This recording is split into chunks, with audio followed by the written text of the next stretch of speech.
crumbling at our feet. The skies are filled with gray. The Savior's calling to his sheep, and he will lead the way. We know his voice, we've heard it before. We know the words he says. He is the light, we'll follow him to the end. Though fires may burn and storms may rage, when darkness comes, we'll find our way back home. We will trust in the Lord. Though tears may fall and friends may leave, we see his light, and that's where we will go. We will trust in the Lord. We will trust in the Lord.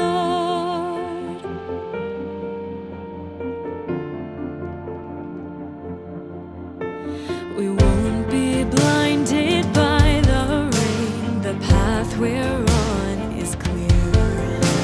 There may be mountains on the way, but we choose faith, not fear.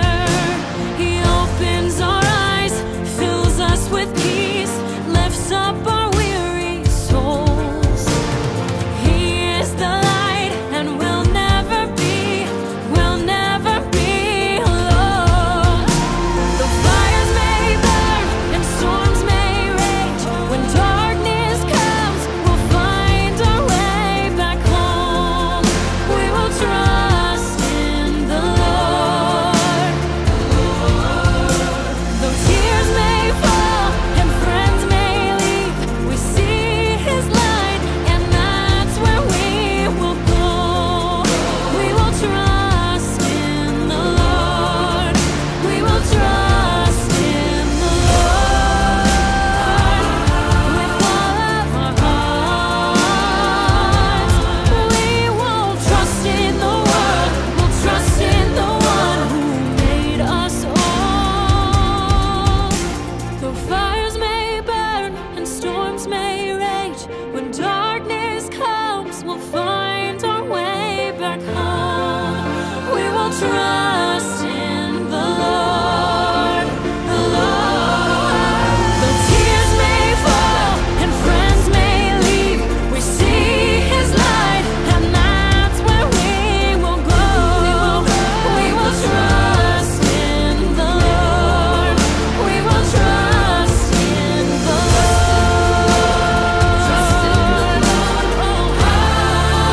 We will trust in the Lord. Trust in the Lord.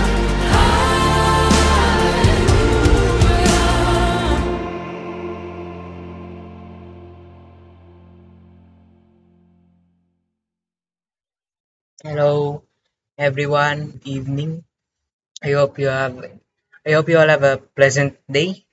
Ako po si Miguel Parlado. First time ko pong magsasalita sa midweek. Medyo kinakabahan po ako kasi I prepared this Word of God a day before. Kagabi lang po. Kasi medyo busy na rin po ako sa school. So, start na po tayo. Ang title po ng binabang Word of God po sa akin ngayon is, what does it really take to surrender to God? Ang main verse po natin is Proverbs chapter 3 verse 5 to 6. Ulitin ko po.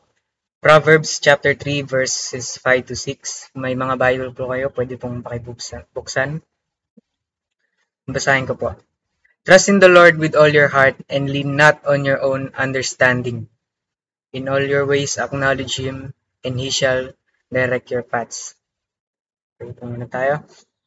Lord, maraming salamat po sa salitang binaba niyo, Lord.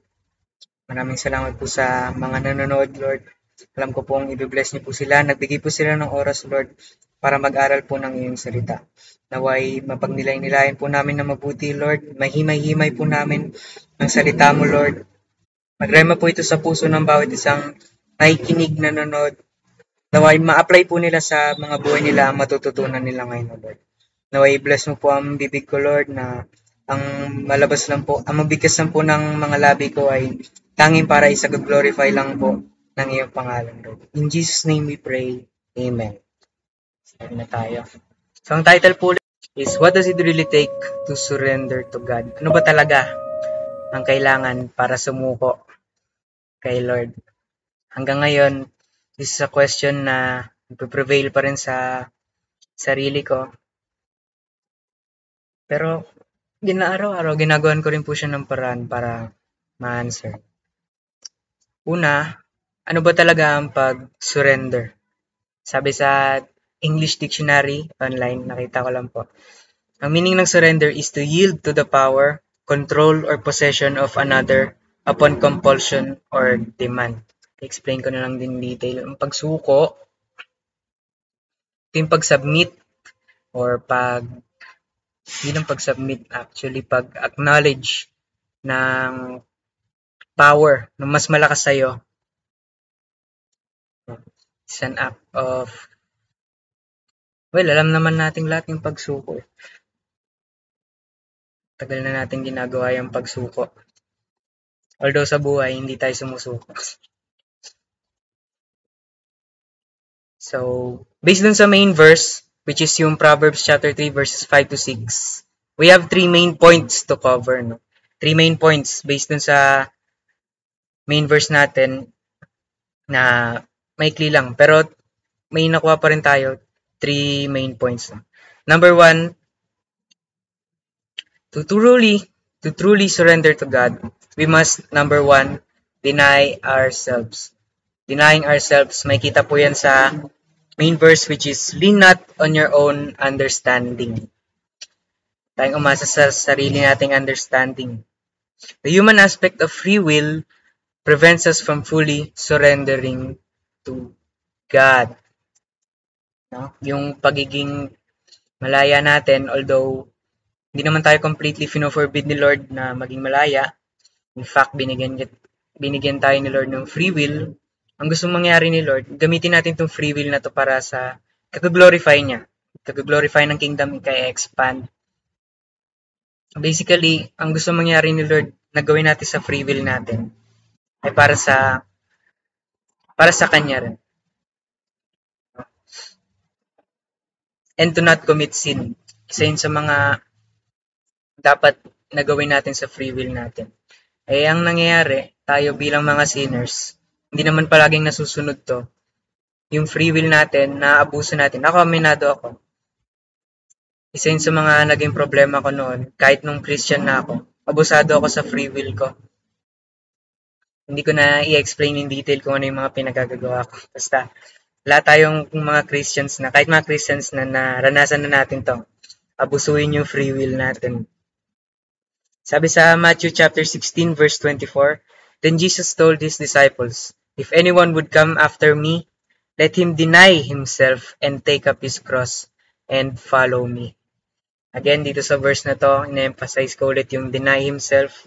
Kasi kung gusto mo talaga i-follow si Jesus, gusto mo talaga mag-surrender kay Jesus, gusto mo talaga i-glorify ang kingdom ni Lord, kailangan mo i-deny yung sarili mo. Yun lang yan. Remember yung 4 wheels of the Bible na pinreach nata ni Pastor Fernand?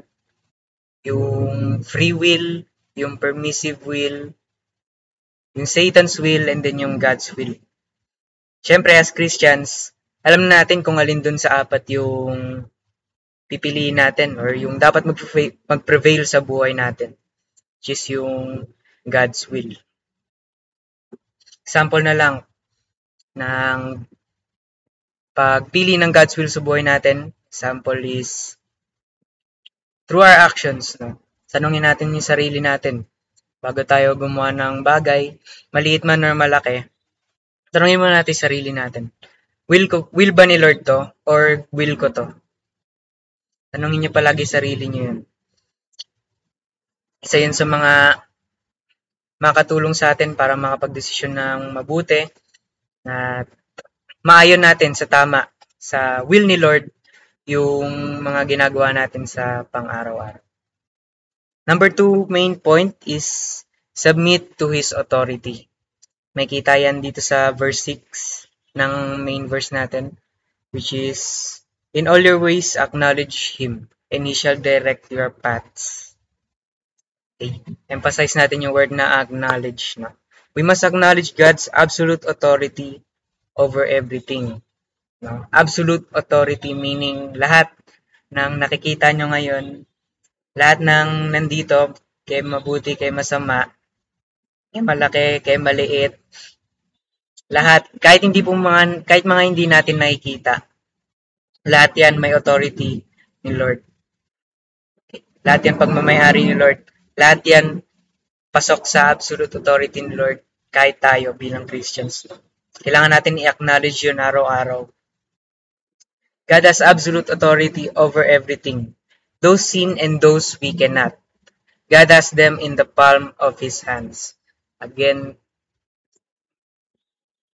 it's a supreme display of the absolute authority of the Lord. Yung kanyang power. No?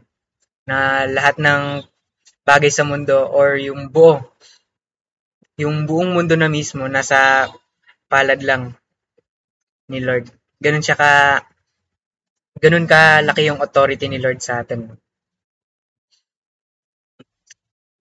Although yung title is to submit to His authority, acknowledging God and His authority is one way to submit to God. Though not entirely, yun lang yung way para mag-submit kay Lord. Acknowledging, isa pa rin siya sa mga ways para mag-submit kay Lord. Sabi nga sa Isaiah chapter 44 verse 22, which is yung life verse ko, I have swept away your offenses like a cloud, your sins like the morning mist. Return to me, for I have redeemed you. Hindi lang ni-state dito sa verse na to kung gaano ka makapangyarihan si Lord, no?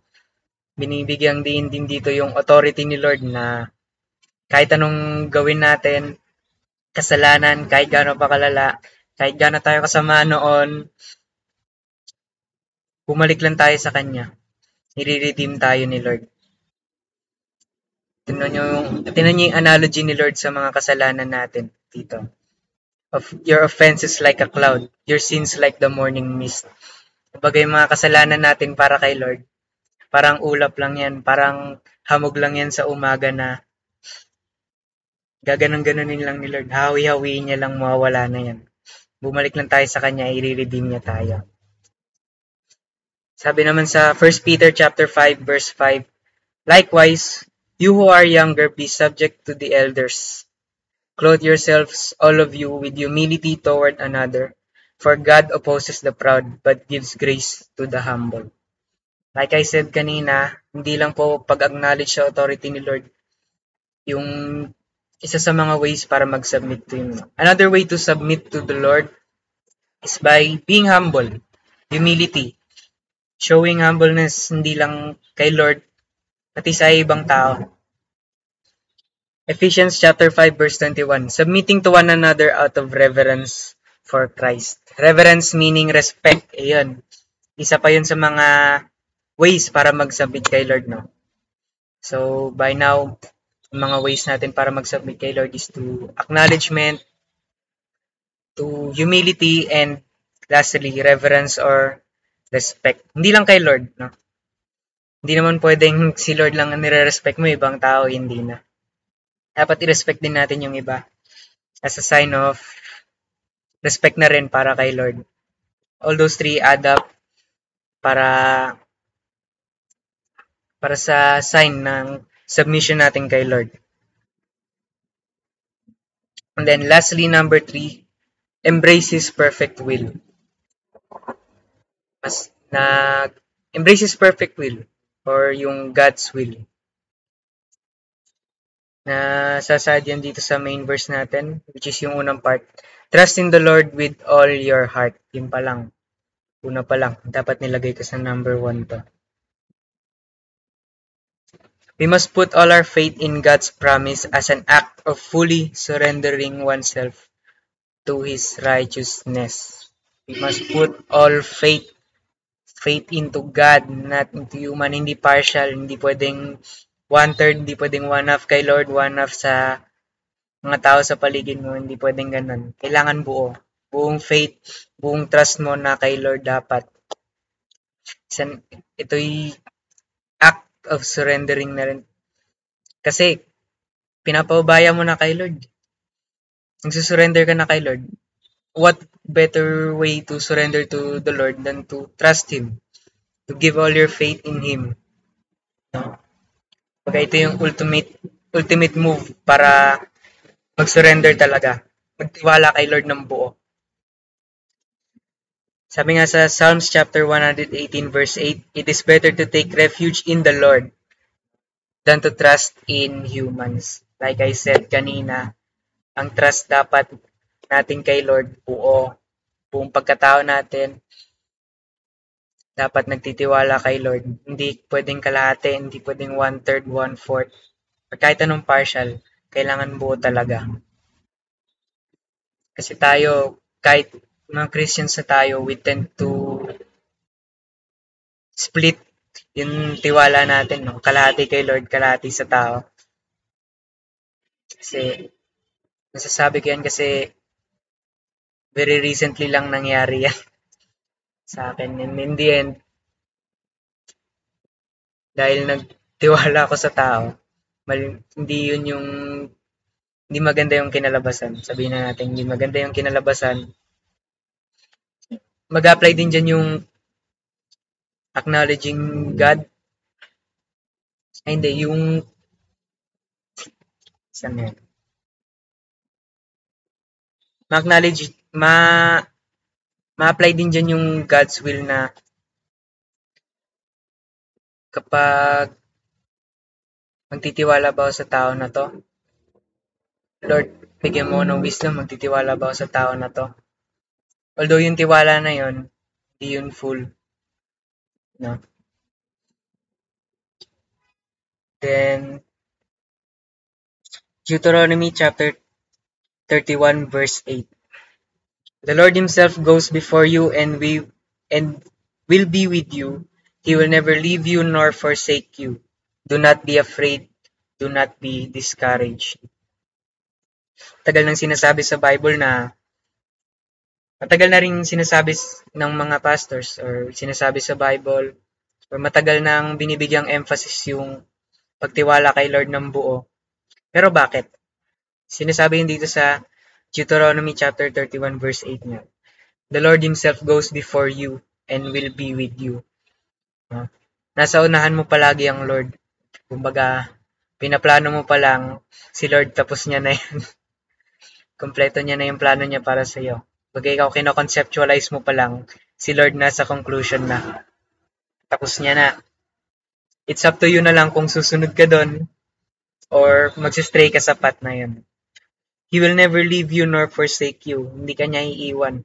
Kahit sinabi dito sa verse na to na nasa unahan siya, hindi ka iiwan ni Lord. Baga palagi siyang dumudungaw sa likod kung nandiyan ka pa ba. Hindi ka iiwan. Do not be afraid, do not be discouraged. Kang matakot. Kasi hindi ka talaga iiwan ni Lord kahit anong mangyari. Ito yung mga verse na nagpapakita or nagpapatunay na kailangan talaga nating mag-surrender kay Lord through trust and faith. Finally, conclusion na. Conclusion. Surrendering to God is a necessary and integral. Bigyang emphasis kaya necessary and integral bilang Christians. I mean necessary kasi kailangan No? Meaning necessary and integral. Ibig sabihin ng integral, parang part na ng kabuuan natin. Hindi mo masasabing buo tayo kapag wala yun. No? In this case, surrendering. Parang, bigyan ko ng analogy. Parang puso ng tao, diba? Paano mo masasabing tao yan kung wala siyang puso? Yung puso na physical. In the first place, hindi nga mabubuhay yung tao kapag wala siyang puso. So, meaning yung puso is integral for us as a whole, pagiging tao. Ganun din sa pag-surrender kay Lord, no? To us Christians, no? Necessary and integral part of being a Christian. One cannot simply say he is a follower of Christ without submitting to Him.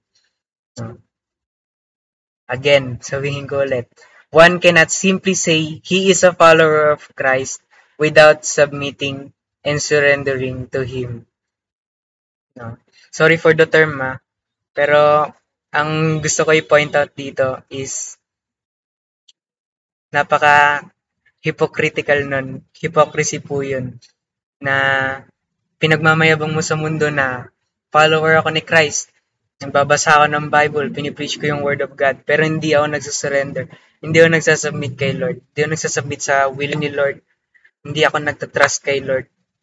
Napakalaking, sorry again for the term, napakalaking hypocrite mo po nun. Sorry sa mga matatamaan. Pero yun. Always remember, surrendering to God is not a thing that happens overnight. It is a continuous process that every believer should recognize and practice. Even ako, hanggang ngayon, pinapractice ko pa rin po yung pag-surrender kay Lord. Kasi hindi naman siya, sabi nga dito, surrendering to God is not a thing that happens overnight. Surrendering. Kasi nga, I believe, hindi po talaga nangyayari ang pag-surrender overnight. Hindi po one-time, big-time process ang surrender. Just like how we mature as Christians, ganun din po yung process ng pag-surrender sa atin. Araw-araw po yan. Araw-araw pong dapat in-acknowledge natin yung pag-surrender kay Lord. Kaya naka-present tense po lahat ng surrender. Hindi po siya always remember. Surrender to God is not a thing that happens overnight. Ginagawa ko po siyang surrendering.